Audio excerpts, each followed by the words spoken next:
Buenos días, mi nombre es Pablo Caviglia y junto con el doctor Folonier realizo guardias de los días viernes en el Hospital Maciel. Ahí están las características históricas del hospital. Ya ven que es bastante antiguo y su nombre actual ya tiene más de 100 años de antigüedad. La siguiente.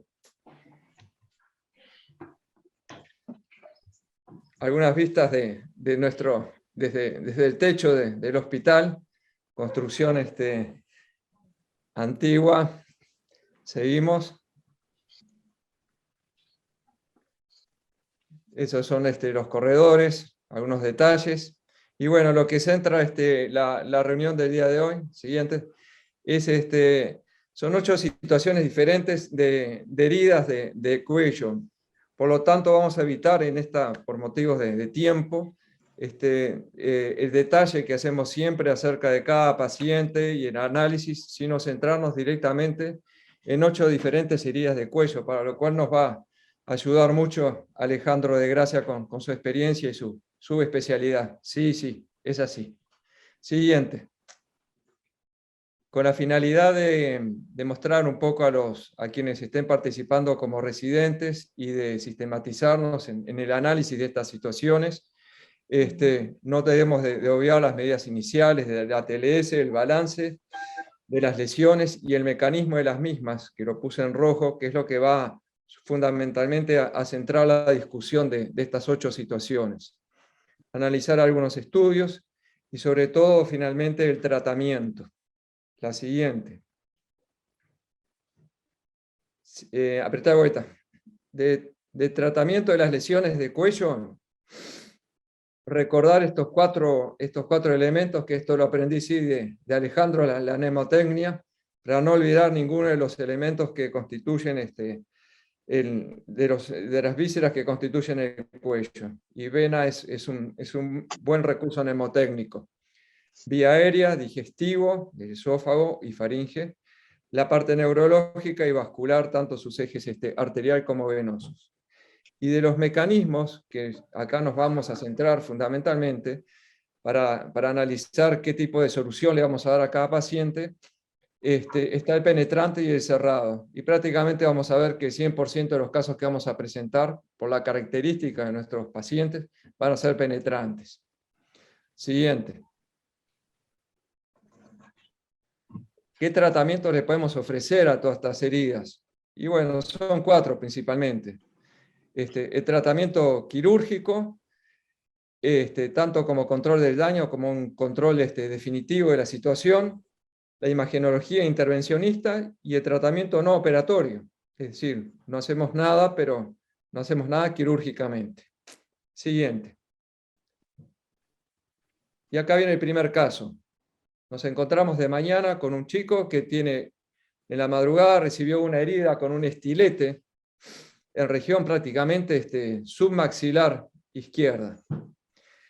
Y esta era la situación. Ven la deformación, el hematoma, no tenía ninguna dificultad respiratoria ni en la deglución, no tenía hemoptisis, nada, tenía simplemente el hematoma. ¿Qué hacemos con esa situación? Paso a escuchar. Bueno, ¿quién quiere empezar? Interesante. Alejandro lo vamos a dejar para el final porque va a cerrar con el broche de oro, obviamente. Yo voy a hacerte una pregunta, Pablo.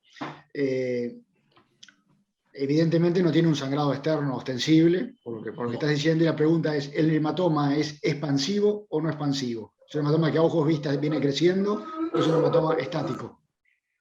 Bueno, vino de madrugada, nosotros tomamos la guardia a las 8 de la mañana, es decir, ya llevaba unas 4 horas, no había crecido, y en las siguientes horas tampoco creció. Solamente el hematoma. Perfecto. Ahora sí dejamos la palabra entonces para todos los que están en la sala, quien quiere opinar, cómo seguir adelante con este paciente. Bien interesante. Daniel levantó la mano, Fernando. Daniel Sánchez. Sí, Pablo, una pregunta. El paciente, bueno, me imagino que no tendría signos neurológicos, ¿no? con respecto si se pudo ocultar el paciente, tenía algún tipo de soplo, si el paciente estuviese estable, y lo primero que haría sería directamente, ¿no? una angio-TAC de cuello, y le haría un contraste oral, si se puede, y si no se puede, después de la angiotomografía le haría una endoscopía, aunque la lesión es muy alta y por ahí es bastante difícil ver la lesión de vía digestiva, ¿no? Con la endoscopía, sobre todo si es por arriba del cricofaringio, según dicen los endoscopistas. Pero yo creo que actuaría, por supuesto, habiendo hecho todo el ABCD, llevar al paciente directamente al tomógrafo, ¿no? Era simplemente, miren que este es el paciente más sencillo, era simplemente el hematoma y nada más. Por eso se las hago bien cortita. El famoso vena, tenía la parte vascular en la cual participaba este hematoma, que no era creciente, y todo lo otro que me puedan preguntar era negativo. Tanto en la parte digestiva, neurológica, así que, y de vía aérea. Pasa a la siguiente, Fernando.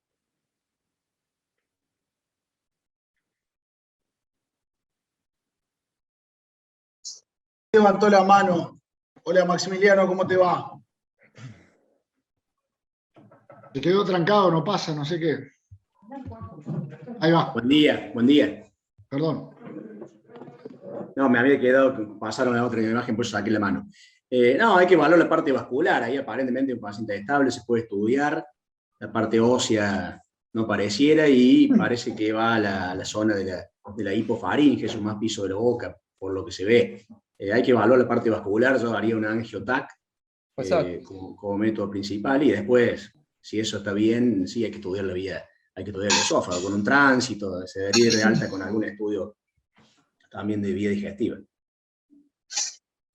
¿Tenía la toma de piso de boca? No, no tenía. Poné la tomografía nomás, Fernando. Apretá de vuelta. Ahí había una pequeña fuga de contraste, y el informe era que era una rama fue interpretado por los imagenólogos, de la lingual, la que había fugado. Nada más. Pasá a la siguiente nomás, Fernando. La siguiente. Entonces, bueno, no creció más el hematoma, quedó prácticamente por eso. Y este fue un ejemplo de tratamiento no operatorio. El paciente se quedó internado, obviamente, unos días más, a cargo del equipo de cirugía vascular, y no se hizo nada más. Daniel, levantaste la mano. Una pregunta, Pablo. ¿Después fue seguido el paciente? Te pregunto por la posible complicación, ¿no?, de un pseudoaneurisma. No, este paciente no fue seguido. Dale, gracias. Bien. Camilo, levantaste la mano. Y la pregunta es, Pablo, ¿es la lingual que sangraba? Sí. Sí, una rama de la lingual. Bueno, porque hace 2 domingos exactamente, recibí al paciente con una herida de cuello, estaba yocada por una lesión de la lingual. Terminaron los otorrinos resolviendo eso, o sea que, claro, en esta paciente la hemodinámica está muy estable, pero digo, me llamó la atención porque me hizo acordar. Yo veía a la paciente y ¿a dónde está el sangrado? Y era la lingual que había llegado a chocar a la enferma. Por eso me hizo acordar esa enferma. ¿El otorrino no la vio? ¿No miró la tomografía contigo o algo? No. Quedó a cargo de vasculares, y después se fue para la casa a las 48 horas. Perfecto, gracias, Pablo. Fernando, levantaste la mano. Y después Alejandro de Gracia. No te escuchamos, estás muteado, Fernando. No, me silencié solo, sí. Sí, a mí no sé, es un sangrado de origen arterial, o sea, sujeto a presión sistémica, ¿no? Entonces yo me pregunto, y hoy estoy preguntón, le voy a extender la pregunta a Alejandro.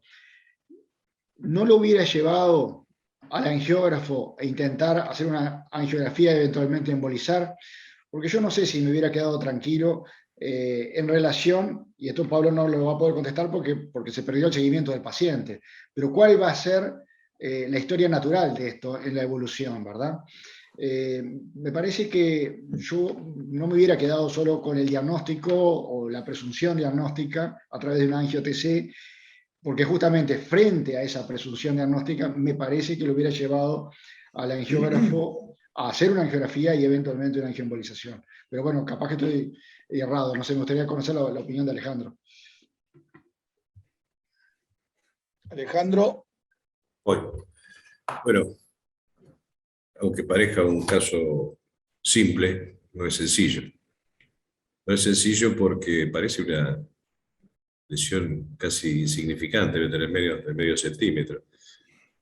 Y el primer problema que se presenta es que es una lesión hecha por un arma blanca, con lo cual el arma blanca puede entrar medio centímetro o 15. Ese es el primer problema, ¿sí? Así que tranquilamente le podría haber llegado hasta la columna. Y no se puede interpretar con imágenes cuál es la trayectoria que tiene, a diferencia de las trayectografías que hacemos con los proyectiles.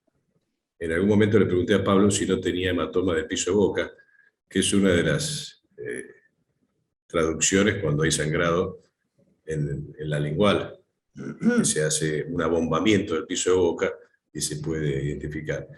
Y por un lado tiene una ventaja que hace que esa cavidad quede contenida, está dentro de paredes, y que si no hay fuga, hace de compresión. Ahora bien, y aplica no solo para este paciente, sino aplica para todos los demás. Primero, pasó un poco la prueba del tiempo, porque el paciente se fue acuchillado a la madrugada y ya había pasado un tiempo bastante prudencial, con lo cual el paciente no manifestó ninguno de los síntomas duros que solemos describir. No tenía sangrado activo, no tenía un hematoma expansivo, no perdía saliva, no estaba con compromiso hemodinámico, no había soplos, le pregunté si había hematoma, no había hematoma. Bueno, entonces entra en el segundo capítulo que ese paciente ya tiene estabilidad y normalidad hemodinámica y bueno, podemos plantear a ver si es posible hacer un tratamiento no operatorio.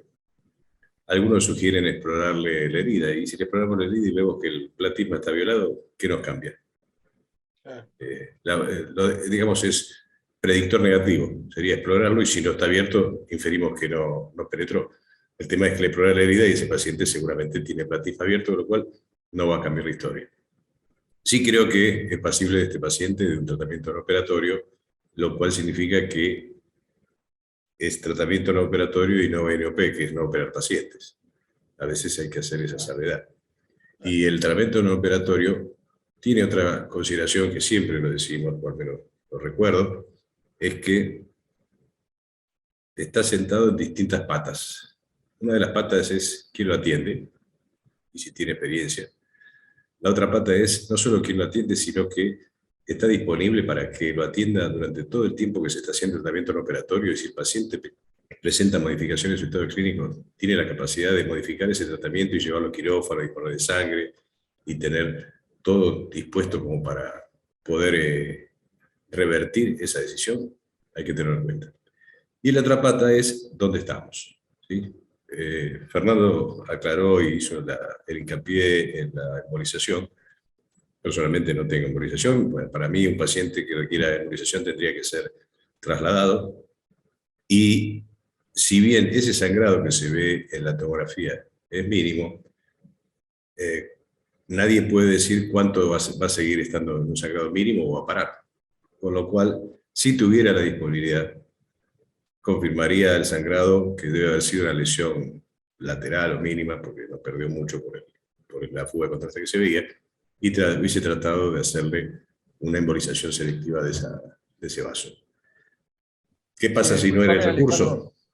Disculpame la interrupción, por eso Sí. en este diapositivo puse en mis dudas, que fue la principal duda y el motivo por el cual exponer al paciente, lo de sangrado activo, porque realmente fue lo que se vio en la tomografía, en la angiotomografía.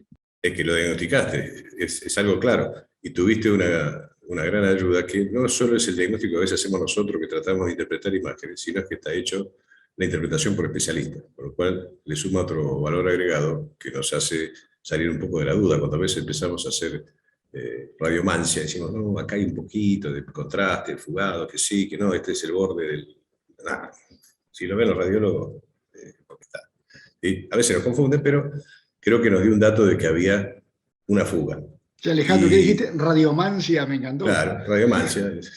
Viste, cuando empezás a decir, esto lo voy a repetir de algo que dice un amigo mío, Diego Ferro, que a veces cuando miramos las placas, uno tiende a completar con la mente lo que le falta. Generalmente con las imágenes de vía biliar. No, porque acá le falta, y acá lo que es esto, no hagamos radiomancia. Me encantó.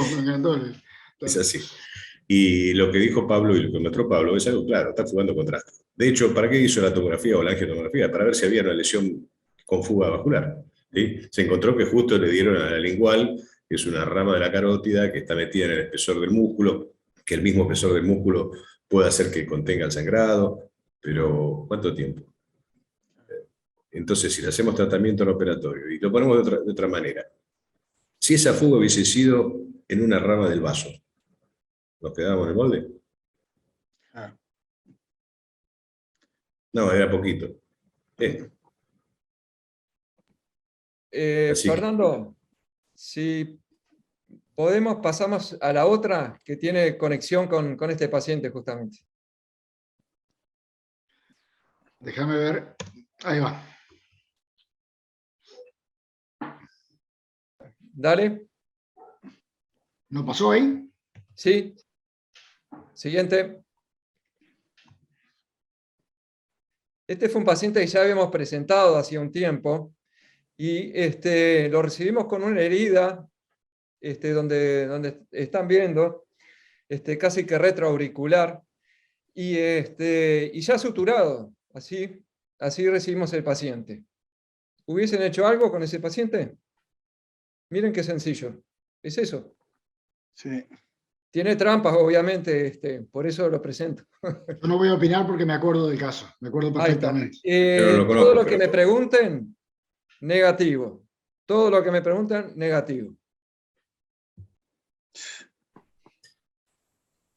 El estado medicado negativo, no sangraba, cuánto tiempo llevaba de la lesión, no La estaba bajo hemodinamia, efecto, todo. Era de... un paciente que estaba privado de libertad y ya llevaba 12 horas. Daniel, levantaste la mano. Daniel Sánchez levantó la mano. Sí, hubiese actuado, bueno, ahí lo dijo Maxi, no hubiese actuado igual una angiotomografía, yo creo que a pesar de que no tuviese un hematoma expansivo ni nada, pero no nos cuesta nada, ¿no? Hacerle la angiotac al paciente y por ahí nos da otros datos que no lo sospechamos, la zona látero-posterior del cuello por ahí tiene lesiones vasculares importantes y no permite que el hematoma se expanda y puede tener una lesión grave, ¿no? Vascular. Pero perdonen Depende de la que... dirección que haya tomado, a esa altura también pasa la vertebral, ¿no? La vertebral, claro. Así que por más que se vea muy inocuo y contenido, no vaya a ser cosa que si el paciente tuviera una lesión vertebral o una lesión en el mastoides, también puede ser, y si fue más para abajo, ahí está un centímetro más arriba está la inserción del esternocleidomastoide. Por debajo del esternocleidomastoide nos encontramos con todo el paquete vascular, así que está todo muy cerquita. Sí. Yo lo que me planteé en algún momento, si yo recibo a este paciente en una policlínica periférica, Claro. con un cortecito ahí, lo traslado, y si lo traslado y soy cirujano de guardia, termino haciendo una angiotomografía a todos los pacientes con una pequeña lesión y que no tenga absolutamente nada. Pablo, Bueno, Mirá, acá la Lo de doctora Andrea pequeña- Pote te lo va, Andrea. la doctora Andrea Pote te lo va a contestar. Sí. Ahí levantó la Puso- mano, Andrea. sí, y Andrea puso alta versus TAC. Yo lo quería hacer notar, a ver Claro. qué dice la doctora.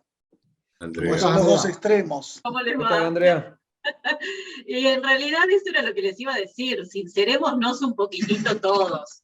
La realidad es que este paciente, bueno, nosotros estamos acá y sabemos que Pablo algo se trae atrás de esta herida Claro. inocente, pero más de uno este paciente suturado que llega a la guardia, que tiene todo negativo, a más de uno se le puede escapar la liebre o la tortuga si quieren, y le podemos dar el alta. Y sí, ¿para qué lo trasladaron, ¿Todos no? que no es lo correcto? Estamos de acuerdo, pero un paciente que tiene todo negativo, que viene con un cortecito suturado, más de uno le da el alta. Entonces, el alta, por eso les planteé, es alta versus ir al otro extremo y hacer una tomografía con contraste, Exacto. y desde la tomografía Exacto. podemos ir al angiotac, pero la realidad es que el alta es una posibilidad en este caso. Que esté bien o mal lo podemos discutir, pero es una posibilidad. Antes de darle la palabra a Alejandro, que obviamente va a ser el que va a unificar todo este caso, además yo conozco el caso, pero como hay mucha gente, acá hay residentes, este paciente tiene un factor de riesgo adicional, que es una población particular, que es una herida recibida en una cárcel, es un paciente privado de libertad. Y no es lo mismo la herida recibida autoinfligida en la cárcel, lo cual ellos procuran no lesionarse gravemente, a aquella que es heteroinfligida, o sea, hubo un agresor. Y ahí el grado de lesión, de lesividad es altísimo, el porcentaje de lesividad es altísimo, son muy efectivos. Entonces, creo que esto no es un hecho menor, no es un hecho menor, el hecho de que sea un paciente privado de libertad que provenga de una cárcel, fue herido en la cárcel. Es un factor de riesgo adicional. Bien, gracias. Alejandro de García, Sí, de Gracia, gracias. perdón. Iba a empezar con el mismo comentario que hizo Fernando. Creo que es el paciente ideal como para meter la pata, ¿no? Un tajito sin sangrado y con un puntito, no pasa nada. Anda a casa y el paciente, perdí, se nos fue la tortuga. Como hablamos siempre, si el trauma es una enfermedad, las enfermedades tienen antecedentes, y el antecedente del trauma es algo que nos marca. Esto no fue un hecho tampoco tan banal, sino que viene de un lugar donde la violencia tiene otro contenido, que es estar dentro de una detención en una cárcel y las lesiones son un poquito más grandes. Y me voy a animar a decirles algo con historia, y lo dijimos y dijimos, es un tajito, un pequeño tajito. Y alguna vez alguien me contó y me dijo de dónde viene la palabra sicario. Y la palabra sicario viene de Sicari, que era una tribu que estaba en Israel, y si no me equivoco, ¿Y tú cómo están las estaba- cosas por Santiago? estaba en Masada, y se llamaban sicario porque tenían unos estiletes finitos. Y los micrófonos. Y cuando... Mariana, ¿quién está con el micrófono? Me escucho... Bueno, y los sicarios tenían unos estiletes muy finitos y eran unos asesinos a sueldo, iban y le clavaban por la espalda a la altura del corazón ese estilete, o sea que la lesión era pequeñita, pero le grababa el corazón. Así que, en especial en las heridas por arma blanca, no hay lesiones pequeñitas. En medicina legal hablaban del signo del acordeón, que era cuánto se empujaba el arma blanca, era cuánto podía llegar. Así que ahí pudo haber llegado a 1 centímetro o le pudo dar vuelta hasta el mentón. Y está un poquito pálido para mi gusto, no sé si es porque está a la sombra del amigo o porque en algún momento tuvo algún sangrado. Y la lesión de... A la sombra. A la sombra. También me lo planteé yo, Alejandro, cuando lo vi. Sí, sí. Pero no. Hemograma ya te normal. digo, no me voy a hacer el guapo. ¿Sabes por qué no me voy a hacer el guapo? Porque creo que el caso es el caso ideal como para meter la pata. Lo primero que dijo Andrea, es un tajito y alguien hizo un punto. ¿Cómo está? ¿Está bien? Bueno, volver a la cárcel y después nos quedamos sin paciente. Maxi está esperando con el mate ahí. Sí, Maximiliano. Sí, bueno, no, yo quería hacer un comentario. Yo creo que las heridas de cuello, siempre me gusta hacer una analogía con las heridas de dorso, de abdomen, ¿no? Yo creo que hay que estudiarlas de más, porque hay muchas posibilidades de que haya lesiones. El cuello es una estructura muy pequeña y con todo lo que pasa ahí es vital. Así que yo creo que si uno está en un centro reconocido, que tenga tomógrafo, y si no lo está, a lo mejor puede hacer esa sutura, pero derivarlo. El cuello hay que evaluarlo bien, incluso en angiotac, ecodoppler. Igual me parece muy similar a lo que son las heridas de dorso, que a veces son pequeñas lesiones y pueden tener grandes lesiones. Bien, gracias. Alejandro de Gracia levantó la mano Sí, de nuevo. un comentario más. Hay que trabajar para la tribuna. Pablo dijo, ¿y si lo derivo a una clínica? Mirá, tenés dos caminos. Lo derivás y el que lo recibe lo estudia y no encuentra nada y te dice, mira lo que me derivó, y después te quiere comer crudo. O lo estudia y encuentra algo que se sorprende a él, a vos, a todos, y después te llama y te felicita. ¿En qué cambia? ¿Que son los aplausos de la tribuna? No, yo creo que el que está en riesgo es el paciente. ¿Sí? Claro. Y minimizar las lesiones es lo que nos lleva a cometer errores. A veces, del apuro o exceso de confianza, tal vez cometemos errores. Y es una de las posibilidades de que este paciente tenga las lesiones inadvertidas, el missing issue, que nos pasa en el cuello, porque por el cuello pasan muchas cosas en un espacio muy chiquitito. ¿Sí? Fernando. Y si vuelvo a hacer la extrapolación, si esta lesión hubiese sido en el abdomen y el paciente estaba así, tampoco lo operábamos y tampoco tenía que ser explorado o al menos estudiado. Y yo creo que sí, el cuello no es la excepción. Es más, que como dijo recién Maxi, es un lugar donde nos puede llevar a muchos errores o traiciones en la evaluación que no podemos minimizar. Ya te digo, no me voy a mandar la parte, me lo hubiese comido también dicho, no, está perfecto, tío. Y después no estaba perfecto. Si bien es el paciente que sale a la regla. ¿Por qué sale a la regla? Y todos dicen, si no tiene pérdida de sangre, no tiene hematoma propulsivo, pasó el tiempo, no tiene saliva, no tiene trastorno hemodinámico, es un paciente pasible de tratamiento no operatorio. Sí, pero el tratamiento no operatorio incluye estudiar. Así que no podemos evitar eso.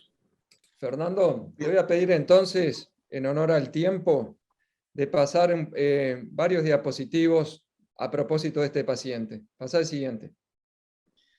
Sí, Pablo, para que Pepe Lorenzelli levantó la mano, creo que quería hacer bien. algún comentario de este. Sí, quería decir que siempre el mejor camino es anticipar el peor escenario.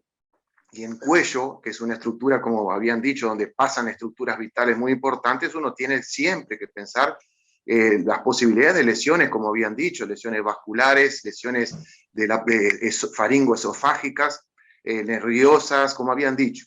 Entonces, pienso que por ahí viene la cosa, así no minimizar a este paciente, pensar que puede tener algo importante.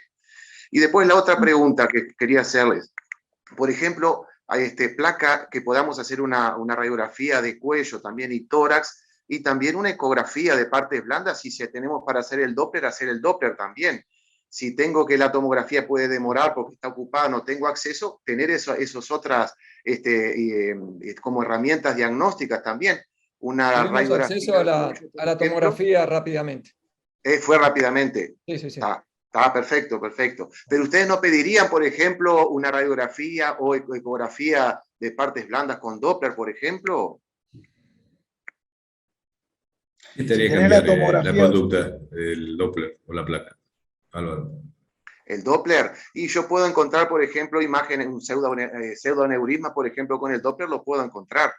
Algún hematoma, más que nada con la ecografía de partes blandas, y con la radiografía buscaría, por ejemplo, imágenes compatibles con enfisema subcutáneo, que pueda tener alguna perforación faringoesofágica también. Digo, como complemento. Obviamente que iría a la tomografía, no cabe la menor duda, ¿no? Eso sí, como angiotomografía, sin duda. Yo creo que lo que citas es apropiado. Es un complemento más de todo lo que le pedís. De todas maneras, encontrar un hematoma nos deja en el mismo punto. Encontrar aire ahí, salvo que sea mucho o que diseque las fascias, ahí te diría que sí, pero no sería solo en la ecografía, sino que lo estaríamos viendo clínicamente. Así que el aporte de Álvaro me parece más que indicado, pero es parte de todo el bagaje de estudios por el cual tiene que pasar un paciente que tiene que estar estudiado si se plantea un tratamiento no operatorio. En definitiva, es todo el mismo embudo que va a terminar en la angiotomografía que nos va a decidir cuál es el tipo de lesión que va a tener. Va a tener una lesión vascular, va a tener una lesión de la vertebral, una lesión ósea, o encontramos aire en un lugar donde no llegamos a identificar clínicamente o que la eco nos puede confundir, porque aire en la cavidad faríngea está con espacios muy limitados y a muy poca distancia. Gracias, Alejandro. Mariana Bueno. Galvarini levantó la mano. Doctora, la escuchamos. Hola, buen día. No, hablo solo para hacer una consulta nomás desde el punto de vista de enfermería. Este paciente, ¿cuál fue el motivo por el cual lo trasladaron a la puerta nuevamente cuando tenía supuestamente una herida que ya estaba corregido? Ya había recibido el tratamiento que en ese momento decidieron. Sí, es una buena pregunta porque Son, lo que sí, está son preguntas que, sintomático. que uno se hace, a veces no hay médico en el penal, acá aparentemente sí, porque fue suturado, y a veces incluso se hace muchas veces el traslado para alejar al paciente de situaciones que están conflictivas dentro de la cárcel y casi que por un motivo social. Así que son varios los motivos por los cuales trasladan al paciente. Está bárbaro. Sí, No, solamente pensaba que quizás había sido algún no, motivo relacionado a esa no, no. herida, o bueno, A veces es, a veces etcétera. es para Por eso, separarlo de los otros compañeros de celda. bárbaro. Ah. Muchas gracias. Pasá, Fernando, la siguiente. Bueno, este es la angio, después fue angiografía de 4 vasos de cuello. Lo que están viendo ahí es un pseudoaneurisma de la vertebral. Sabemos todos los 4 sectores que tiene la arteria vertebral, y este era el segundo segmento, es decir, que es intravertebral. Hay un detalle muy importante a tener en cuenta en esto, que leyendo un poco me llamó muchísimo la atención, es la inconstancia del polígono de Willis. ¿Por qué digo esto? Solo un 25% del polígono es completo. Generalmente es inconstante el polígono y tiene agenesias, hipoplasias, y una lesión de la vertebral puede significar una lesión neurológica a largo plazo importante, porque no tiene sustituciones. Entonces, a veces la vertebral es muy importante, no sé si se entiende, en cuanto a la irrigación del polígono de Willis. Pasá a la siguiente. Este era el segmento, justamente, el segmento de la vertebral, que es el intravertebral. Siguiente, fue el sector lesionado. En cuanto a las opciones, tenemos todas estas para solucionar las lesiones de las vertebrales aplicadas a cada sector. Recordar que a veces un sangrado lo podemos controlar inicialmente con una Foley, otras veces con cera quirúrgica. El tratamiento quirúrgico es muy dificultoso y la radiología intervencionista la mayoría de las veces soluciona el problema. Pasá a la siguiente. Y bueno, esta fue la solución del problema. Fue por radiología intervencionista, se colocaron unos coils y ahí se resolvió el tema del aneurisma. ¿Por qué había que resolver el tema del aneurisma? Y porque el aneurisma generalmente crece, trombosa y avanza hacia el polígono de Willis y puede generar déficits neurológicos, como habíamos dicho, accidentes vasculares isquémicos en diferentes sectores. Así que esta fue la solución que se le dio al paciente. Siguiente. Entonces, para terminar con este caso, algo que inicialmente era muy sencillo y que lo podríamos haber dejado al paciente en su lugar, sin trasladarlo ni nada, se convirtió en un paciente que con una resolución de radiología intervencionista, y fue solucionado finalmente. Capaz que no le hubiese pasado nada a largo plazo, o tal vez hubiera venido el paciente regresado con un accidente vascular isquémico. No sé si podemos seguir en el tercer caso. Sí. Bueno, esto es un poquito más complejo. Ah, sí, se le vio la cara a Alejandro. Bueno, este también es un estilete más o menos en el mismo sector, pero miren qué característica tiene. Sangrado por la boca. El paciente tenía un pequeño hematoma en ese sector. Sí, está bien, déjala ahí. Y tenía algo de hemoptisis, hablaba bien el paciente, no tenía ningún déficit neurológico, y la radiología y tomografía lo que mostró fue, además de la hemoptisis, este enfisema, pasar a la siguiente, que diseca justamente los espacios. Este es muy interesante. Miren, repasando, fue a izquierda, no sé si se ve la flechita mía. Acá se ve el hematoma. Aparentemente pasó por detrás del eje vascular, yugulo-carotídeo, deforma la orofaringe. Vemos un enfisema. Pasar a la siguiente. Bueno, ahí me adelanté un poquito. Y ahí decidimos nosotros intervenir al paciente. Si te hago un comentario sobre esto. ¿Cómo no? Primero, uno más difícil que otro, no podía poner uno más fácil, ¿no? Son todos complejos los casos. Hay un detalle particular que la suerte del paciente, si lo podemos llamar así, es que el cuchillo pasó, o el arma, no sé qué fue, pasó en la fascia cervical posterior. Exacto. Por detrás de los vasos. Exacto. Por detrás de los vasos. Si entendemos que están... Pon el anterior, Fernando, porque así muestra bien. Claro. Pasó por la fascia posterior. Y si pasa por la fascia posterior del cuello, lo que hace es disminuir la luz de la faringe y de la hipofaringe. Así que este paciente, más allá de las lesiones que podrás encontrar después, es un paciente que tiene una vía aérea amenazada.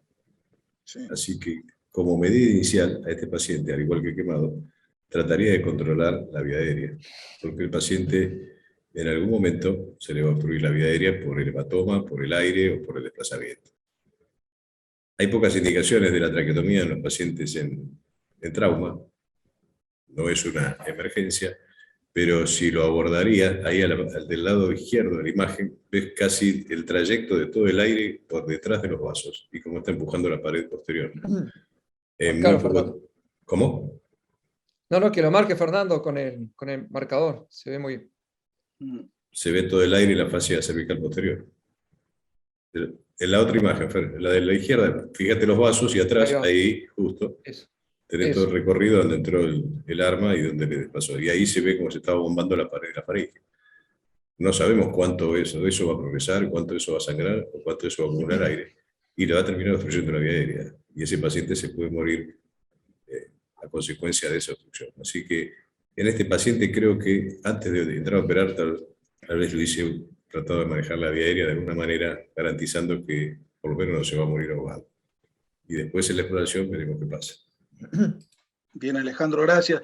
Daniel Sánchez levantó la mano. No, era para hablar sobre la vía aérea, que ya lo acaba de aclarar Alejandro, ¿no? Que podría haber potencial compromiso, ¿no? Por el desplazamiento. Y eso. Yo no sé si ahí, en la parte membranosa, no sé si veo una solución de continuidad o no en la imagen de la derecha, la pantalla. O es impresión mía nomás. Ahí. No. Avanzá, Fernando, nomás, si querés, así vamos mostrando. Y la otra pregunta es, ¿por qué hay tanto aire en esa cavidad? Yo te quiero hacer una pregunta, Alejandro, porque capaz que yo no entendí bien. Yo comparto plenamente lo que estás diciendo, ¿verdad? Y un poco también lo que venía lo de Daniel, del manejo primario de la vía aérea para asegurarse que esto no se vaya a obstruir. Pero la pregunta concreta es, en este enfermo que en este momento no está cursando una obstrucción de la vía aérea, no se transforma en una emergencia para pensar en una cricotilotomía de emergencia o un abordaje ya de la tráquea, no bastaría con una intubación orotraqueal y te aseguras la vía aérea, digo, si es factible, ¿no? Si es posible, o sea, hacer una laringoscopía directa, si es posible, intubación orotraqueal, y después abordaje quirúrgico de la lesión, y bueno, ahí decidir, después del abordaje quirúrgico de la lesión, si es necesaria o no una traqueotomía. No sé si era ese tu planteo, capaz que yo entendí mal. Como para asegurar la vía aérea, la intubación orotraqueal es válida. El tema es, si vas a querer explorar la faringe, la hipofaringe, la base de la lengua, vas a tener el tubo en el medio. No te entendí. ¿Vas a qué? Como te vas a tener el tubo. Vas a tener el tubo en el medio. ¿Sí? Y ahí te va a complicar la vida. Si la lesión es faringe o parafaringia, por ahí inclusive ni siquiera se sutura, o de preferencia Claro. no la suturaría, la dejaría abierta. Claro, lo dejás El quieto, asunto es sí, cuándo sí. va a tener que ser más abajo. Pero Claro. por ahí ya cuando es hipofaringe o todo ese aire que está ahí atrás acumulado no entró de la faringe o no entró de afuera del cuchillazo y es producto del esófago, que puede estar más abajo. No sabemos.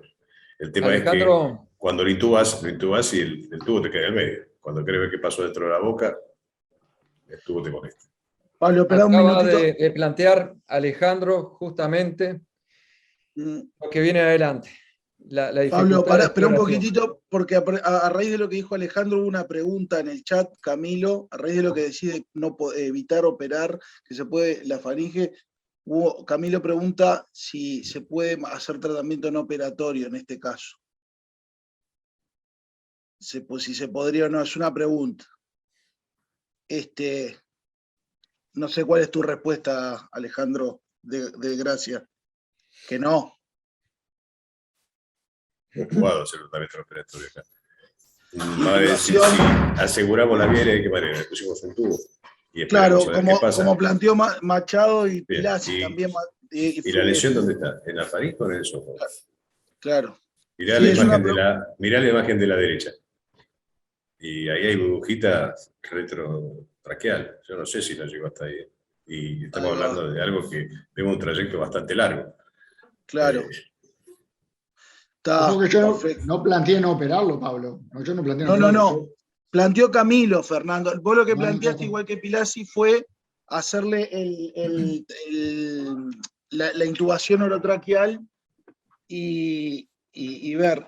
Porque en caso, ahora pregunto yo, Alejandro, si fuese solo, vos haces la intubación, es solo, claro, es difícil darse cuenta, si es solo la vía aérea y no está comprometido el esófago, ¿podría mantener sin operar? Podría ser. Podría ser. Es Lo que muy pasa es que difícil, acá claro. hay que tener garantías. Donde se nos cambió la tortuga, Sí. ten en cuenta que la fascia cervical profunda, o lo mismo que las otras fascias cervicales, tienen continuidad con el mediastino. La Claro. complicación de las heridas cervicales son la mediastinitis. Y si tenés mediastinitis, tenés todo lo gol en contra. ¿Sí? Exacto. Es muy O sea, difícil. si vos me podías dar algo que me garantizara, está bien, hiciste el trago de vario y no pasó, el trago de contraste de tomografía, le hiciste la tomografía, no tiene fuga, qué sé yo. Claro. Bueno, me asegurás que no fuga por ningún lado, perfecto. Ahora bien, si llega a fugar, te vas a ver el problema de aquello. Porque la complicación no va a estar en el cuello, sino que va a estar más abajo. Exacto. Pasá, Fernando. Muchas gracias. Pero, Pablo, Daniel levantó la mano, no sé si... Perdón. Sí, con respecto al tratamiento no operatorio, yo la verdad tendría mi duda porque veo mucho enfisema y a mí no me queda claro que el enfisema sea de la vía digestiva, ¿no? Yo sigo teniendo, no conozco el caso, no estuve en el Ateneo cuando lo presentaron, pero no vaya a ser que tenga lesión de vía aérea sola o asociada a digestiva. Claro. Gracias, Daniel. Bueno, Pablo, continúa. Fernando, pasar a la siguiente. Acá viene jugosa la cosa. Estoy tratando, pará. Que no avanza. Ahí va. Bueno, la exploración fue la clásica, esa cervicotomía por delante del eje del esternocleidomastoideo. Y nos llamó la atención, hicimos una exploración de la herida. Apretá de vuelta.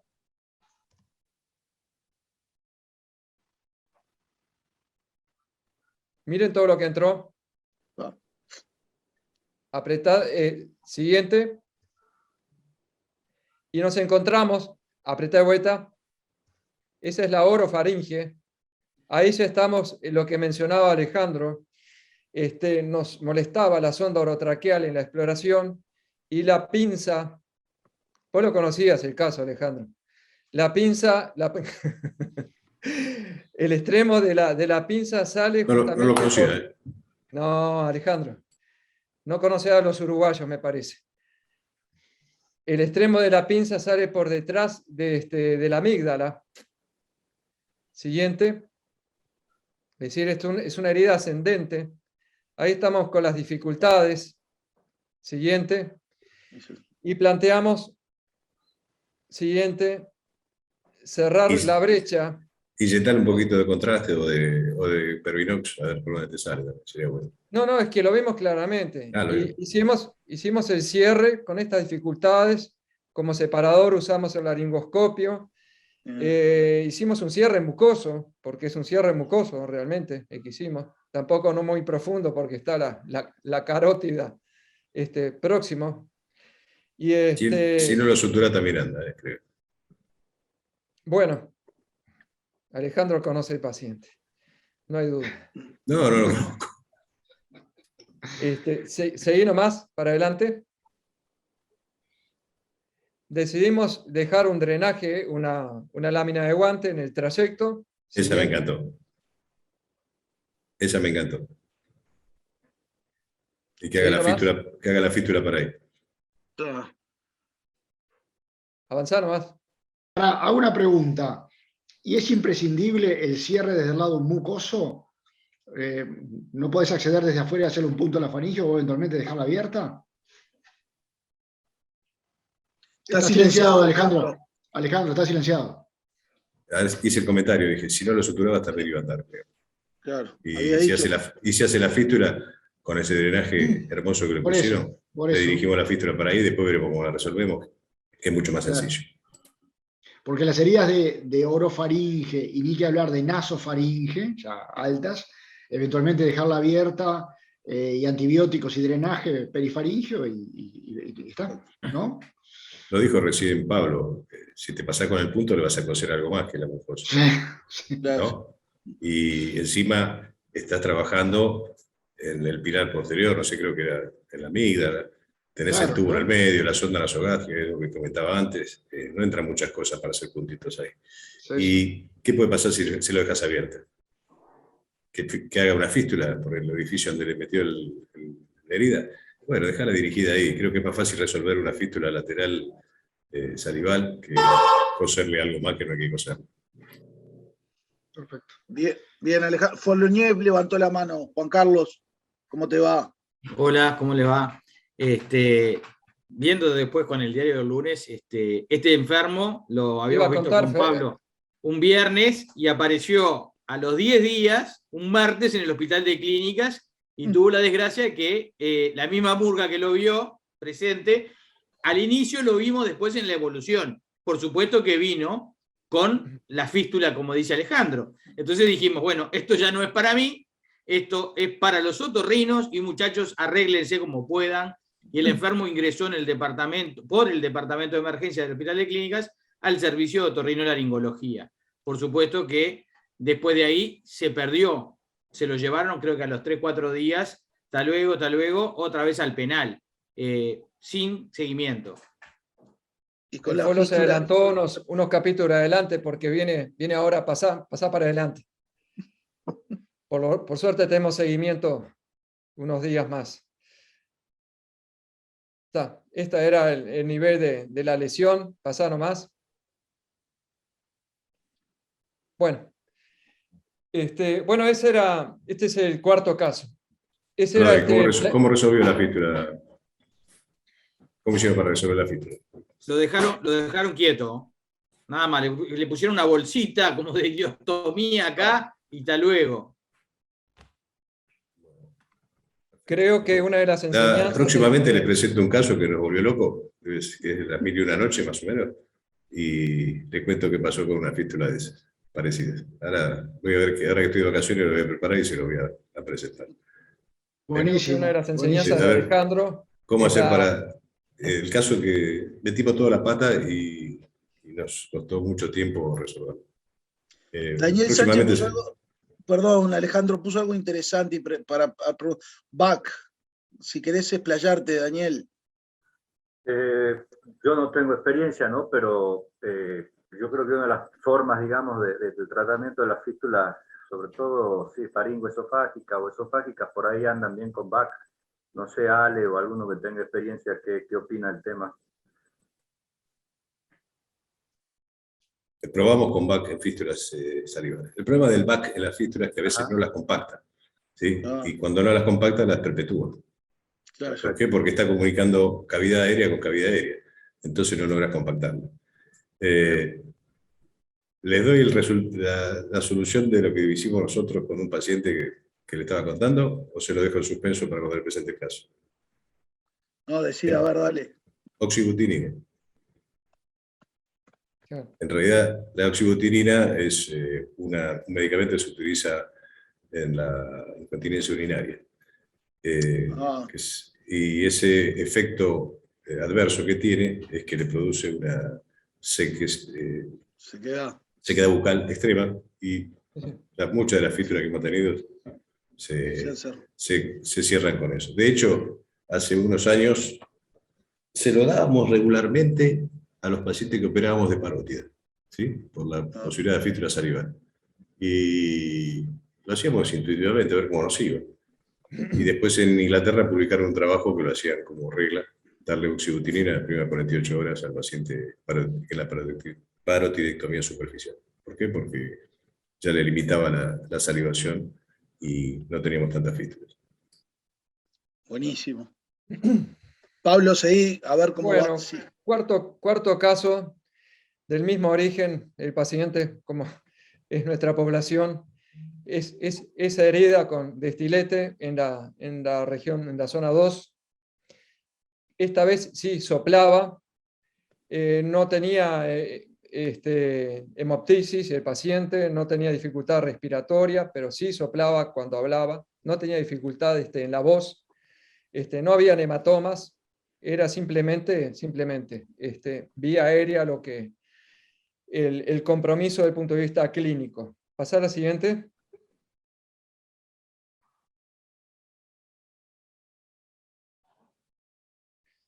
Decidimos explorarlo, obviamente. La siguiente. Ahí comprobamos, hicimos esta vez hicimos una transversa, porque realmente estaba, si bien casi siempre exploramos a través, como aconsejan, a través del eje del esternocleidomastoideo, en esta oportunidad era una herida bien centrada en el eje de la vía aérea y que de repente terminaba realizando una traqueostomía quirúrgica, etc. Así que nos íbamos a quedar más cómodos con este tipo de incisión. ¿La lesión fue sobre la tráquea o sobre el cartílago tiroides? La lesión, lo que confirmamos, fue sobre la membrana cricotiroidea. Y muy pequeña. Decidimos la reparación primaria. Me queda una duda que después ahora vamos a comentarla. No sé qué opinan acerca de eso. La duda cuál es, ¿qué pasaba si no lo operabas? Claro. ¿No? Si tiene una cricotiroidotomía quirúrgica, por ejemplo, y no, después le sacás el catéter de cricotiroidotomía quirúrgica, ¿lo cerrás con algo? No, se cierra solo como se cierra una traqueostomía. Esa era la pregunta que te ibas a hacer. Y yo tengo otra pregunta. ¿Tanta garantía tenés que el amigo le pusieron el cuchillazo y le lesionó solo la cricotiroide? Claro, exactamente. Claro. Porque ese es el punto. Pues ya tenés el diario del lunes. Era la membrana cricotiroidea, pero Sí. antes no tenés el diario del lunes. Después que me contaste el final de la historia, antes no lo Sí, tenía. claro. Cuando hicimos la reparación y me fui a dormir, Claro. pensé, ¿esto era la única lesión o en profundidad esta era una lesión laringoesofágica, por ejemplo? Claro. Te pregunto, ahí tendrías que haber entrado. ¿Cuánto Pablo, más tendría que haber explorado o estudiado en lo previo este paciente? Tendrías que haber entrado por una las buenas y las incisión. malas. Pablo, ahí está, me parece a mí, las dificultades que te puede generar para una exploración, un poco lo que está diciendo Pablo Acantileno, la vía de abordaje. A mí me parece que el abordaje pre-esternocleidomastoideo te permite un acceso amplio a toda la zona 2. ¿no? E incluso lo puedes extender más, ¿no? Hacia zona 1 arriba, hacia abajo, hacia zona 1 abajo, hacia zona 3 arriba. Justamente esa duda te la podés sacar si haces un abordaje pre-esternocleidomastoideo, reparás la membrana y explorás faringe, explorás todo. De todas formas, a esa altura estaríamos hablando de una herida faringe asociada, ¿no? Claro. ¿Cómo explorás la faringe, Fernando? No, pero me refiero que eventualmente el manejo puede ser un manejo no operatorio. La faringe la la faringe baja, ¿no? Estoy hablando de la laringofaringe, es decir, el cricotiroideo, el constrictor inferior de la faringe, desde la región carotidia lo podés ver. Ya más arriba te queda más difícil, ¿no? Yo te agregaría, cuando lo intuban, espiarlo al anestesiólogo y hacerle una laringoscopia directa. Claro. Claro. Porque ahí le ves la acá- mucosa. a ver hasta si podés llegar a ver el agujerito. ¿Sí? Bien. Te puede dar un dato de lo que estás evaluando, ¿no? Y si hacerle una esternotomía o una esternotomía, lo que dijo Fernando, real. Si vos tenés una lesión esofágica y tenés que evaluar una lesión esofágica con la incisión transversal, es más difícil. Pero estaba muy tentador, como que parecía solamente la lesión del cartílago. Dije, es un puntito y nos vamos, ¿no?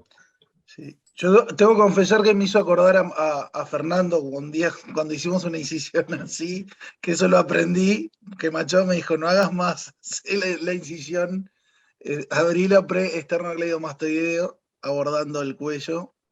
Eso lo aprendí, Fernando, cuando tú me lo recordaste.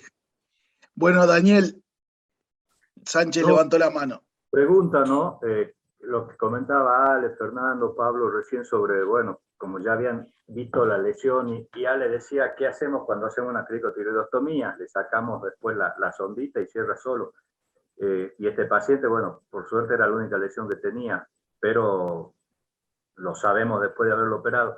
¿Qué hubiese pasado si nosotros disponíamos de fibrobroncoscopía, esofagoscopía, todo lo que a ustedes se le ocurre, y diagnosticamos solamente esa lesión del cartílago cricoideo? ¿Lo operábamos o no? Le pregunto a todos a ver qué dicen, ¿no? No, no lo operamos. No, Ale. Perfecto. Bien. Gracias, Daniel. Gracias, Alejandro. Camilo, levantaste la mano. Sí, para decir un par de cositas, jerarquizar algunas, como decía el doctor de García, toda lesión de vía aérea, hay que asegurar la vía aérea, y es una vía aérea dificultosa, o sea, que tiene que De intubar. Gracia, no de García. De Gracia. Gracias, perdón. Todos le Perdón. decimos García. Sí, verdad. Entonces, es una vía aérea dificultosa de aire, o sea que tiene que ser intubado por más experiente del equipo. Eso es lo que salva la vida del enfermo. Después se puede decidir qué hacer con la lesión. Y otra cosa, cuando hay un hematoma en el cuello importante, los reperes se pierden y la incisión longitudinal se puede reperar la mastoides y la escotadura external. Y a veces cuando hay un hematoma importante en el cuello se pierden los reperes. Esas son dos cosas que uno ha aprendido que hay que hacer quirúrgico. Y las lesiones de este tipo, según la clasificación de las lesiones laringofaringeas, se pueden tratar por manejo no operatorio, se puede hacer manejo no operatorio.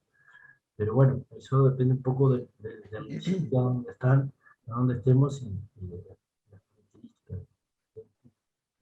Sí, Gracias, Camilo. Fernando.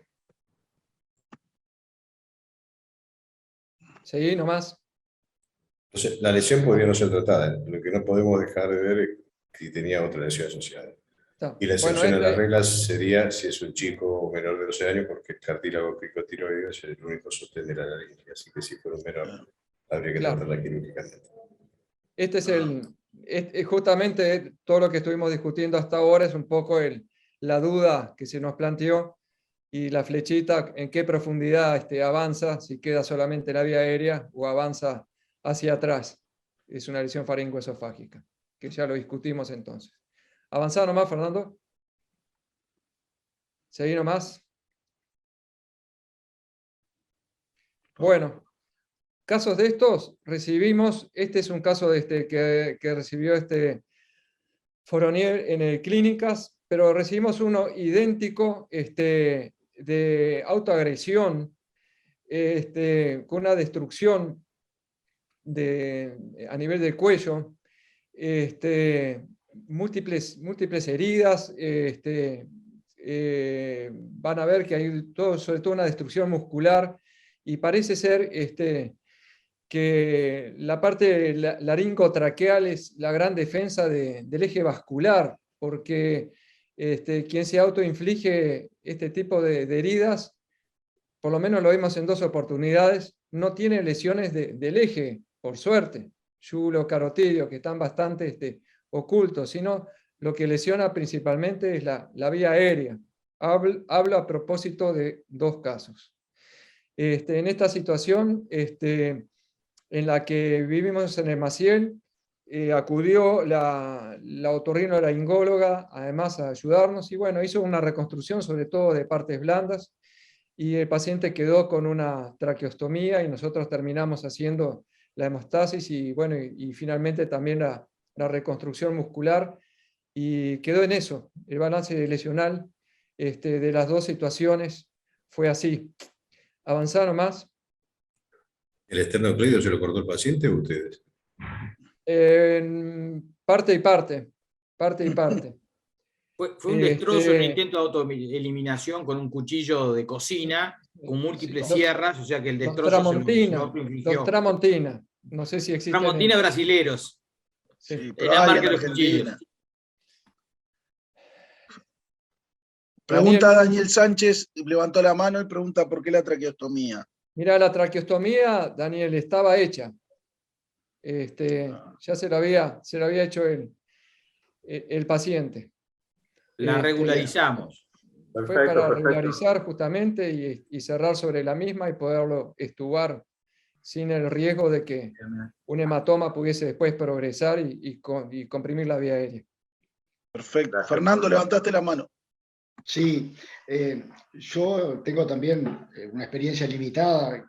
Me parece que, claro, en Uruguay nosotros no tenemos un centro de trauma que reúna un gran volumen en un único centro de este tipo de pacientes y tal vez a lo largo de muchos años de experiencia quirúrgica en la urgencia uno junta algunos casos personales, pero no una serie importante. Entonces por eso me gustaría preguntarle hacer una pregunta a Alejandro, que bueno, primero que vive en Argentina, un país de millones de habitantes, segundo que también él tiene una vasta experiencia, porque yo tengo la misma percepción de Pablo, de que los pacientes con heridas autoinfligidas del cuello, por lo menos acá en Occidente, no estoy hablando de los intentos de suicidio japonés que hacen un harakiri lateral y lesionan vasos carotídeos específicamente porque es una técnica distinta. Pero acá en nuestros países lo que uno ve es el intento de degollamiento, digamos, autoinfligido, y vemos eso, predominantemente lesiones que comprometen la vía aérea, pero no los paquetes vasculares laterales, que no llegan a esa profundidad, incluso a veces lesiones con muchas retomas, porque claro, le causa dolor y retoma de nuevo. Así fue. Y la lesión, yo he vivido una viejita con una herida con toda la tráquea abierta, pero los grandes vasos conservados. De hecho, yo la intubé por la tráquea, manejé la vía aérea por la tráquea. Y la más destructiva que vi que fue una herida hecha con motosierra autoinfligida. Prendió la motosierra y se puso la motosierra y desapareció, porque claro, los dientes de la motosierra son muy gruesos. Entonces hizo un desprendimiento laringotraqueal del hioides, o sea, desapareció la membrana tiroidea.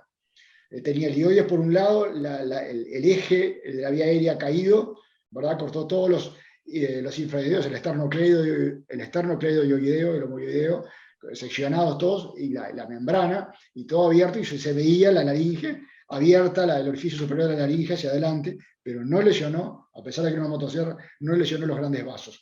Entonces digo, tengo una experiencia muy corta en casuística de números, pero tengo la misma percepción. No sé, Alejandro, si participás más o menos de esa visión, que las heridas autoinfligidas de cuello habitualmente no comprometen los grandes vasos. No sé qué experiencia tenés vos.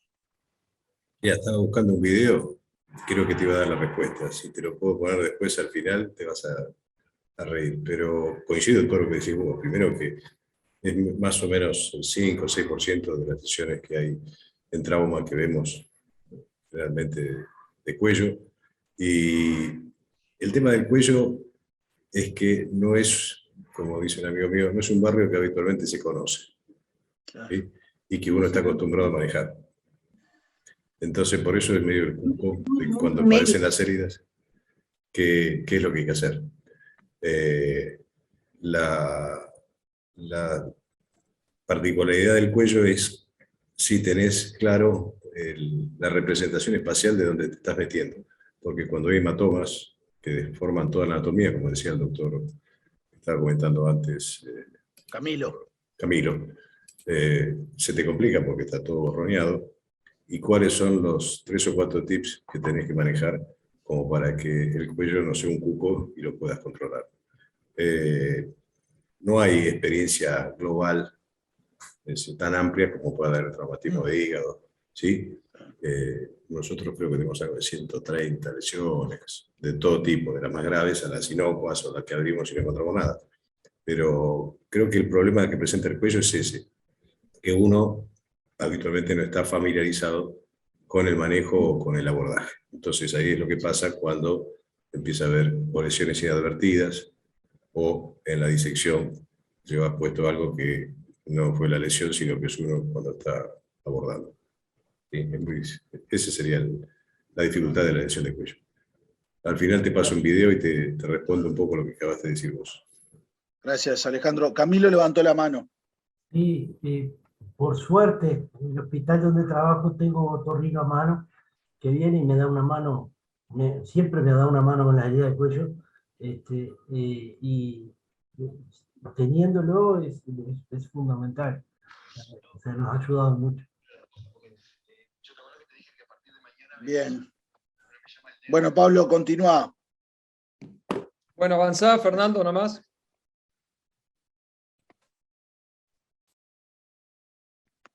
Está, seguí nomás. Después, no, a discutir, este es un esquema de Pablo Tolino, el uso o no, que creo que no es el momento de colgajos, tanto de esternocleidomastoideo como de músculos infraoideos para cubrir y proteger las reparaciones, sobre todo de la vía aérea. Avanzá nomás, Fernando. Así quedó el paciente, cerrado, avanzar nomás. Y bueno, este es otro caso. Esta es una herida penetrante, pero en esta oportunidad es herida de arma de fuego. El paciente llega en muy malas condiciones, ya llega intubado, como ven. Es decir, la vía aérea está solucionada entre comillas. Y llega con una cuadriplegia. Avanzar nomás. Se ve allá abajo el proyectil en la imagen a la derecha. Avanzá.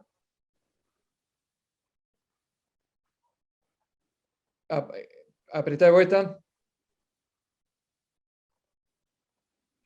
Esta es la tomografía, que se ve el trayecto del proyectil. La destrucción del cuerpo vertebral, ocupación del canal medular y finalmente queda en partes blandas retrovertebral. Realmente en esta situación el paciente estaba cuadripléjico, ventilado, solucionada la vía aérea como acabo de decir, sin ningún sangrado activo. Una sonda nasogástrica posicionada, sin sangrado. Avanzar nomás.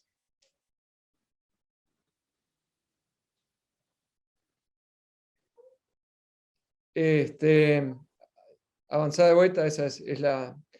Y el informe, que es lo que me quería detener, simplemente, digo, no es para leerlo todo, es simplemente un buen imagenólogo que define todos los elementos que uno quisiera determinar en una tomografía, tanto en partes blandas, como óseos, como vasculares, digestivos, y neurológico. Ese es un informe completo. No hicimos nada con el paciente pasó directamente a CTI y era para mostrar justamente un caso en el cual no hicimos nada. Perfecto. Fernando, sí, no sé si quieren hacer un comentario, perdón. Sí, es un buen imagenólogo, pero atraviesa con Z, ¿no? Atraviesaba con S. Che, no, esto era una chanza. No, este paciente se me ocurre que presenta un problema adicional al eventual compromiso de la vía aérea que pudo haber tenido en el primer momento, dos problemas adicionales.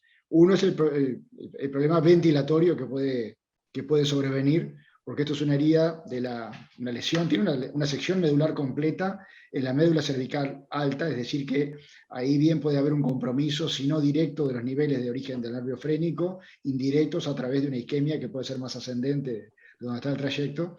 Entonces acá los problemas ventilatorios de este paciente pueden signar el pronóstico, ¿verdad? Por las posibilidades o no, de poder desvincularlo de un ventilador, de una asistencia ventilatoria mecánica a presión positiva. Y el otro problema de este enfermo es el shock neurogénico, que frecuentemente se asocia, o le diría que sería la regla, a esperar el shock neurogénico, porque este enfermo con una sección medular completa tan alta, no solo tiene un compromiso motor sensitivo, sino también vegetativo, es decir, tiene una denervación simpática, y ese shock distributivo que implica un manejo con vasopresores, volumen, etcétera, que van a estar en lo que tiene que ver con el manejo inicial de estos enfermos en las primeras horas, ¿no? ¿Cómo evolucionó este enfermo, Pablo? Yo lo que quería destacar fundamentalmente es el manejo prehospitalario de este paciente. Es decir, un paciente del cual el colega que lo asistió se dio cuenta que el paciente estaba cuadripléjico y a pesar de estar lúcido, lo ventiló, porque iba a evolucionar rápidamente a una insuficiencia respiratoria y bueno, Claro. no sabía si iba a comprometerse la vía aérea por compresión, pero Sí. que sí podía evolucionar desde el punto de vista hipodinámico, etcétera, y por todo lo que decís tú, a una inestabilidad importante. Así que creo que lo más acertado fue la intubación orotraqueal en el preoperatorio. Y este paciente evolucionó, yo lo vi la primera semana, cómo evolucionan los cuadriplégicos, dependiendo fundamentalmente, primero de todos los cuidados desde el punto de vista respiratorio y de las zonas de apoyo, y bueno, y después se deterioran inevitablemente desde el punto de vista nutricional estos pacientes. Lo vi la primera semana, sinceramente, conozco varios casos de estos, pero este en particular no sé cómo evolucionó, pero finalmente terminan dependiendo en una... He visto pacientes morirse al alta de una unidad de cuidados intensivos en piso, en una sala de internación, con su traqueostomía obstruida por mal manejo de la fisioterapia. O con sus escuadras sobreinfectadas, o con una infección urinaria gravísima y una sepsis desde el punto de vista urológico. Es horrible. Situación muy compleja, sin duda. Es devastador. Bárbaro, Pablo. Seguimos. Vamos que vamos por el séptimo ahora. Bueno, seguimos. Caso séptimo. Apretá de vuelta. Este es un caso al anterior, que lo recibió Juan Carlos, que nos va a comentar mejor que yo lo que ocurrió, pero quería presentarlo porque es una lesión, ahora nos cuenta Juan Carlos, de facial y cervical, cérvico-facial. Conozco este caso de clínicas. Otro tema, exactamente. Sí, de clínicas, lo recibimos el año pasado Sí. con la guardia rotatoria. Me acuerdo. Y fue un intento de rapiña, donde se ve bien claro el ingreso del proyectil en la región malar derecha y la salida en el sector posterior a nivel del sector lateral de la nuca, en el sector derecho, y que tenía ese como elemento objetivo ese enorme hematoma a nivel palpebral, ¿no? Inferior, con dolor a la compresión de lo que podría ser la arcada cigomática derecha, ¿no? Y un hematoma de cuello incipiente. Este hombre lo trajeron rápidamente los servicios prehospitalarios al hospital, no pasó más de 45 minutos entre que nosotros fue el evento y lo vimos. Bueno, el Estaba tema es absolutamente lúcido el paciente y estable desde el punto de vista hemodinámico. Está intubado el paciente. Sí. La foto es posterior, pero ingresa lúcido.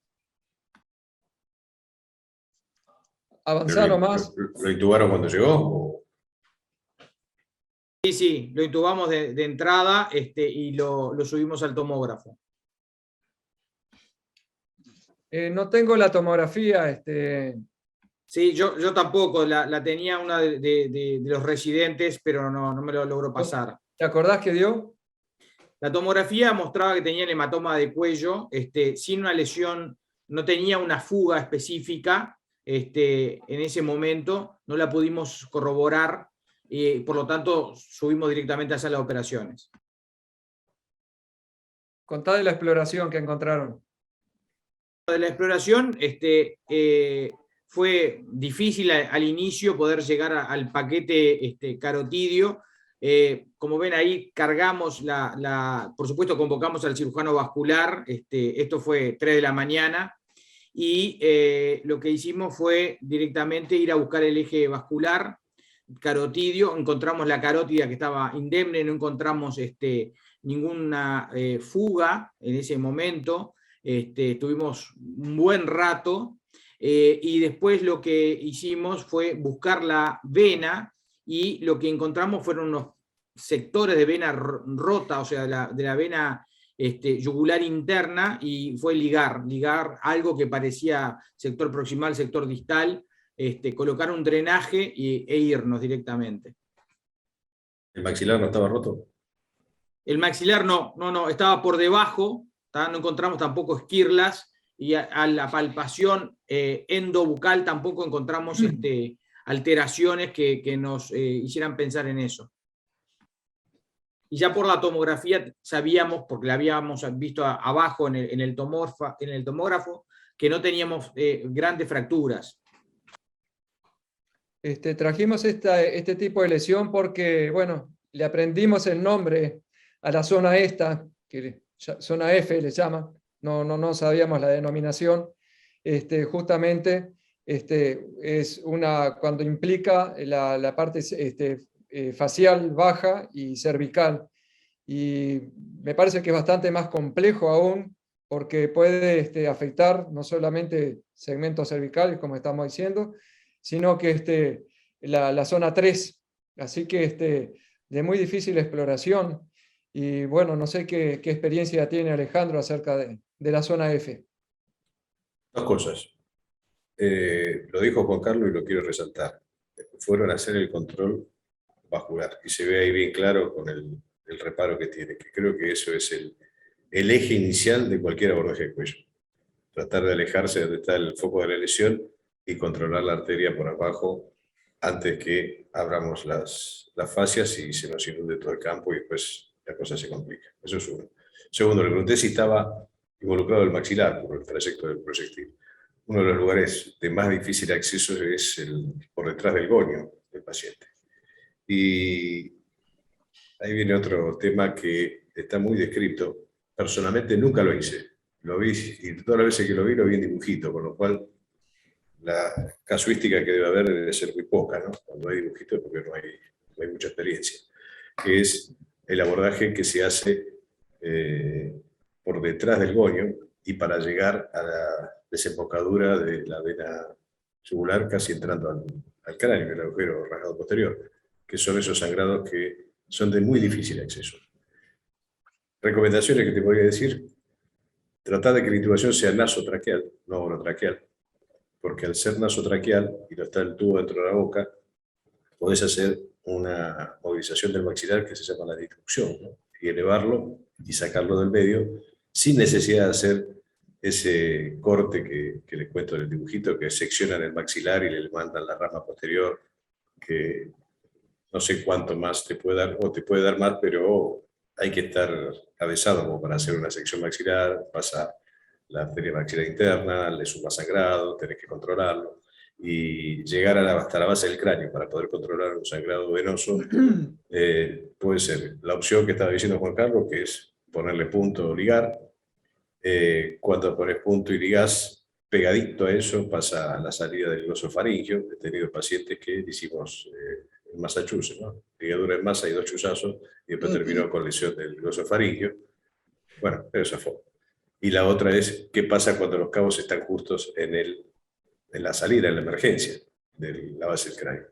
Los libros dicen sí, que hay que hacer la osteotomía, y meterse más adentro. Yo no lo haría, no me meto en la unidad sellada, y lo que hay que hacer es taponaje, ¿sí? Que puede ser desde colocar una Foley y diferirlo para otro momento, o hacer el taponaje con gasa y dejarlo para la próxima cirugía, si no se puede hacer la ligadura, como dijo Juan Carlos, que fue lo que pudieron hacer, ¿no? Porque si bien el sangrado venoso de la yugura interna no tiene alta presión, tiene un ritmo de sangrado importante, que lo tenés que controlar de alguna manera. Es la que se liga, no que se repara, generalmente. Gracias, Alejandro. Fernando levantó la mano. Fernando. Sí, yo comparto 100% de lo que acaba de decir Alejandro. Quería decir, un poco reforzando los mismos conceptos que también manifestó Juan Carlos. Yo quiero recordar las palabras de un cirujano de guerra que ahora no me puedo acordar el nombre, esto es un producto de la edad, pero que decía: intentar reparar una lesión de cuello en un ambiente con una hemostasis no lograda es como querer arreglar un reloj adentro de un frasco con tinta. Porque justamente la riqueza anatómica del cuello, y todo eso que hemos estado escarbando en las salas de anatomía durante más de 13 años, porque primero empecé por ahí, sabemos lo que es el cuello en su riqueza anatómica en el poco espacio. Entonces el control primario de la hemorragia es absolutamente esencial para después ponernos a conversar. Por eso destaco esta fotografía que están mostrando, que es justamente lo que hay que hacer. Y en segundo lugar, comparto plenamente lo que dice Alejandro. Hay más cosas escritas sobre abordajes de las zonas altas del cuello que yo creo que lo que realmente se ha hecho. Me hace acordar a los Jun Atriokawa, que se dice que ha pasado más tinta, hay más tinta sobre los Jun Atriokawa que la sangre que ha pasado por dentro de ellos. Porque es tal cual. Parecen maniobras heroicas en pacientes que la realidad nos muestra que son otras cosas.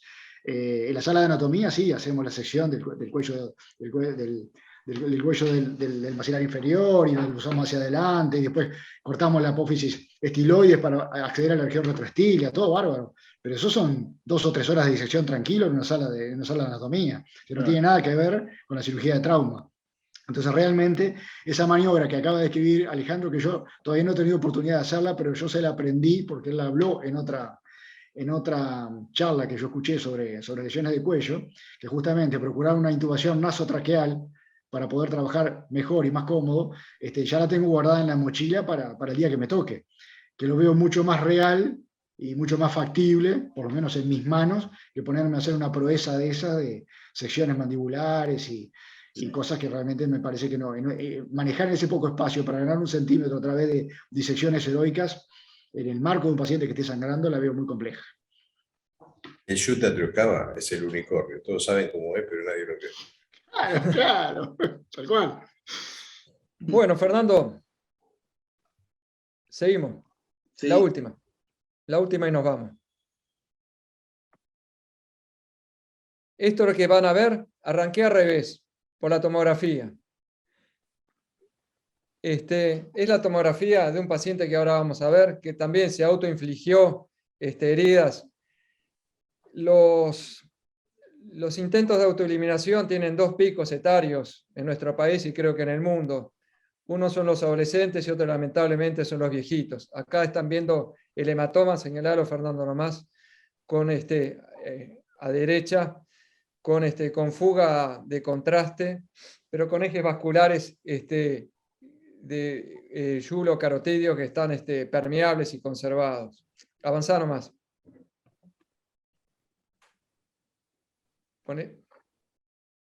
Poné la otra.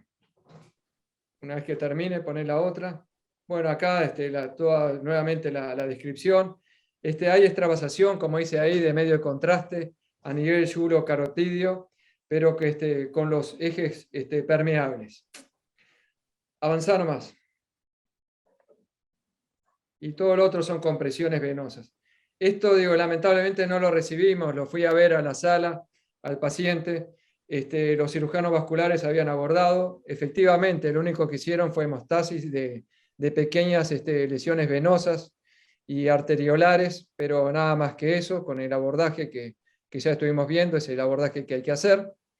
Tiene múltiples heridas, pobrecito. Seguí nomás. Y esta es la secuela que le quedó al paciente. le quedó una parálisis facial por una de las lesiones posteriores a nivel del facial que él mismo se autoinfligió. Avanzar nomás.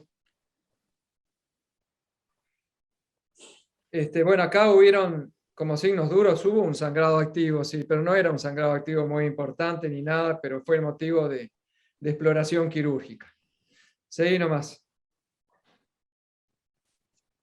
Entonces, a veces, es una opinión personal, si bien las guías son muy importantes, a veces son relativos en cuanto a las indicaciones. Por ejemplo, y no se sientan heridos quienes están encabezando el ATLS, porque hay que aplicarlas, pero, por ejemplo, con respecto a la protección de la vía aérea, me da la impresión que no todo hematoma de cuello es igual a una intubación orotraqueal, ni una traqueostomía, ni una lesión traqueal o laringea es igual a la misma. Muchas veces una reparación primaria de la vía aérea o una hemostasis de pequeños vasos soluciona el problema. Seguí nomás. Digo, hay que tomar los protocolos, pero adecuados a cada región. Saber que en algunas situaciones no es necesario hacer una cervicotomía, son no terapéuticas, esto es un tema estadístico, en más de la mitad de los casos. Seguí nomás. Y hay una evolución que estuve mirando histórica, avanzar nomás, acerca de la cirugía de trauma en el cuello. Primero, hace mucho tiempo era siempre obligatorio, cuando el platisma estaba violado.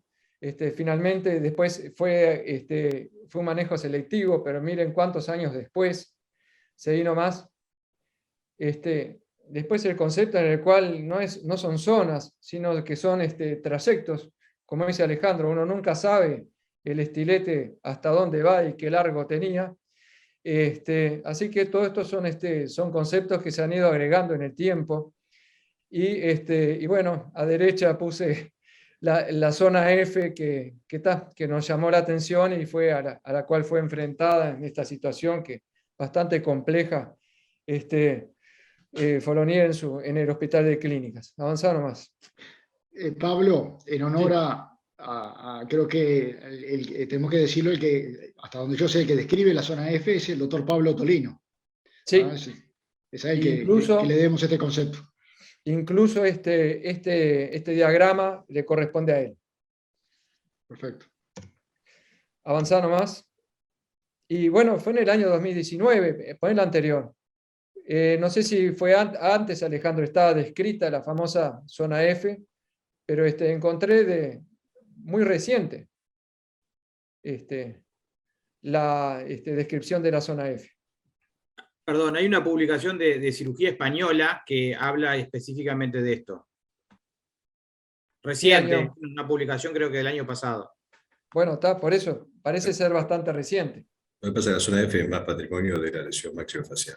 Nosotros, por suerte, tenemos un equipo maxilofacial en el hospital y hay mucho escrito sobre esto, inclusive de sugerencia de tratamiento inicial en el trauma de las lesiones maxilofaciales de forma inicial, que eso depende de tener un especialista en eso, no es para un manejo de todos nosotros, ¿no? Pero creo que no la teníamos integrado los cirujanos que hacemos urgencia en nuestros conceptos. Avanzando más.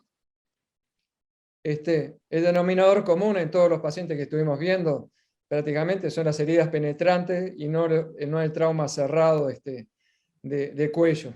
¿Seguí nomás? Esta es para poner algo lindo, esta es una vista del techo del Hospital Maciel y después del atardecer. Y la última,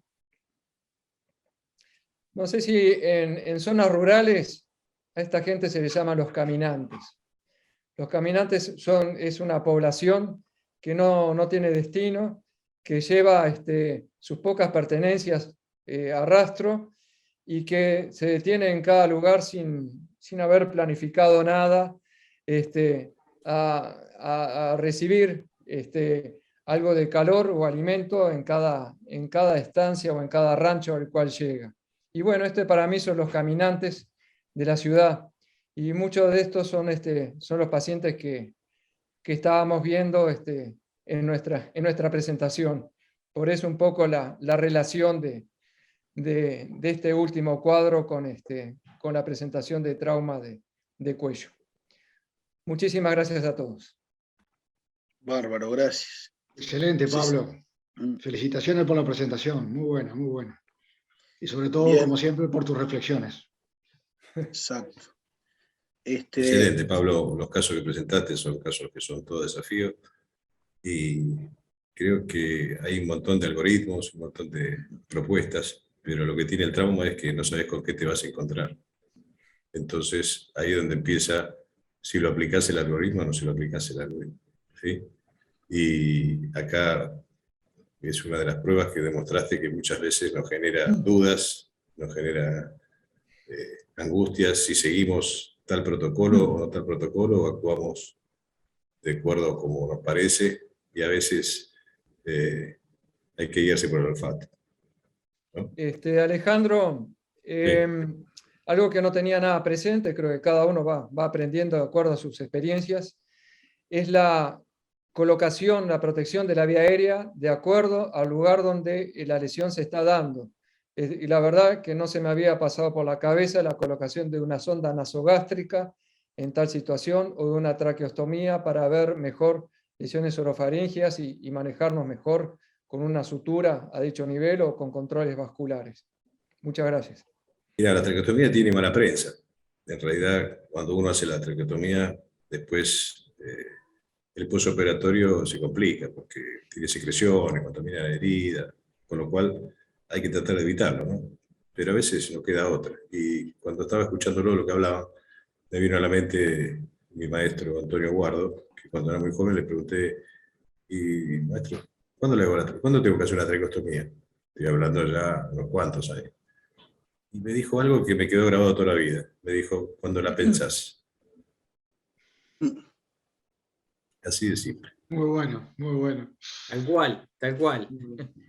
Cuando la pensás, me mató. Por eso era un maestro.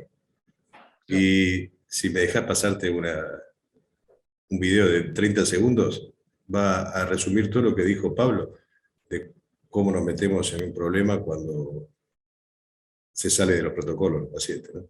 ¿Te digo cómo compartir pantalla? Sí. A ver si lo puedo compartir. Ahora que yo dejo Sí, yo creo que de lo puedo compartir compartir. primero. Espera, a ver si lo puedo Ahí va. compartir. Dale ahora.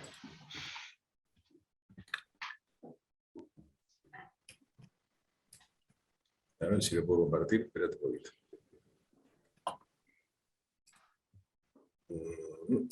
Ya estoy como...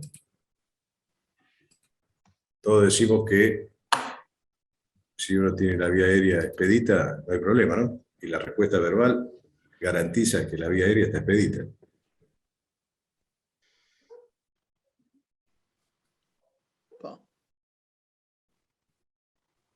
Diga hola, dijo.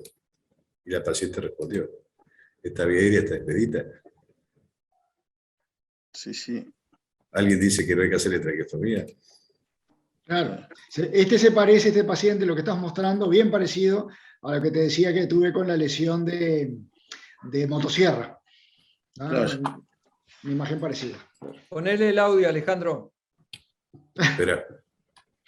¿No está con audio? No. No. No sé cómo se pone el audio. Espera. La paciente dice, hola. Espera. Ahí creo que está. Voy a subir el volumen. Aguanten. Pero no estás compartiendo, Alejandro. Ya va, tranqui. Perdón. Ahí va. Soy cirujano de urgencia, un poquito ansioso.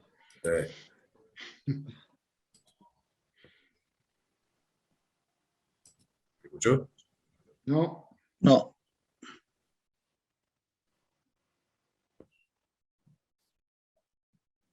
Ahí está gritando, diga hola, y la paciente dice hola, pero no sé por qué no sale el sonido.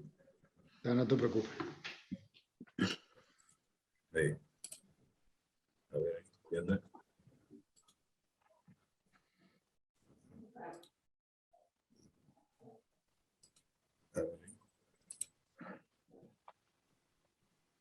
¿No? No. Bueno, una lástima, pero No, capaz que nosotros tenemos que hacer algo acá, pero viste que nuestra habilidad con Zoom no, siguen siendo no- buenos. Eh, Bueno, gobierno.